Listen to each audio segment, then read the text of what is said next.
നമ്മള് ഞാൻ ആർട്ടിസ്റ്റാണോന്ന് വെച്ച് കഴിഞ്ഞാല് ആണെന്നും പറയാം അല്ലാന്നും പറയാം.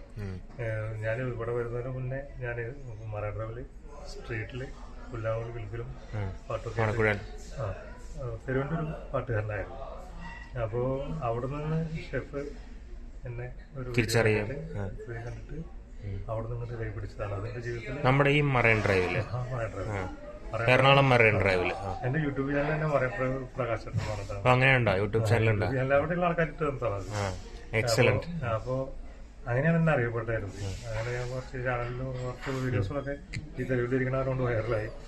അപ്പോ അത് കണ്ടിട്ട് ഹരീഷ് വാസുദേവ് വക്കീൽ അഡ്വക്കേറ്റ് ഒരു പോസ്റ്റ് ചെയ്തതിന്റെ ഭാഗമായിട്ട് ഷെഫ് എന്നെ വിളിച്ചിട്ട് വിളിക്കും. ഞാൻ ഇല്ലെങ്കിൽ ഇവിടുത്തെ ഭക്ഷണത്തിനൊന്നും യാതൊരു പ്രശ്നമില്ല. അങ്ങനെയൊന്നുമല്ല. അപ്പൊ ഇത് അല്ലല്ല, അതിലെനിക്ക് ഒരു പറയാനുണ്ട്. അതായത് ഒരേ ഭക്ഷണം തന്നെ സൗത്ത് ഇന്ത്യൻ മീൽസ് അത് നമുക്കൊരു പ്ലേറ്റിൽ വിളമ്പി തരാം. അതേ മീൽസ് തന്നെ ഒരു വാഴയുടെ ഇലയിൽ വിളമ്പി തന്നല്ലോ, അതിന്റെ ക്വാളിറ്റി മാറിയില്ലേ? അതുപോലെയാണ് താങ്കളുടെ പ്രസൻസ്. ഒരു കേക്ക് നമുക്ക് തരാം, അതിന് പുറത്തൊരു ഐസിങ് നമ്മുടെ പേര് എഴുതി വെച്ചാൽ എങ്ങനെ ഉണ്ടാവും?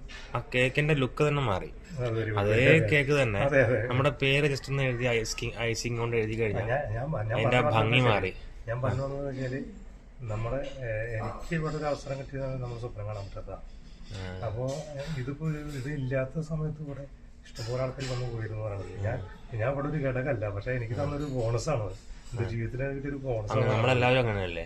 ഞാനില്ലെങ്കിൽ സൂര്യൻ ഉദിക്കില്ലേ, സൂര്യൻ അസ്തമിക്കില്ലേ, ചന്ദ്രൻ ഉദിക്കില്ലേ? വലിയൊരു സന്തോഷമാണ് പറയുന്നത് ജീവിതത്തിൽ. നമ്മളെല്ലാം മനുഷ്യരാശി തന്നെ ഇല്ലെങ്കിൽ തന്നെ സൂര്യൻ ഉദിക്കും, ചന്ദ്രൻ ഉദിക്കും. ഒരുപാട് ആൾക്കാരെ നമുക്ക് പരിചയപ്പെടാൻ പറ്റി ഇവിടെ വന്നു.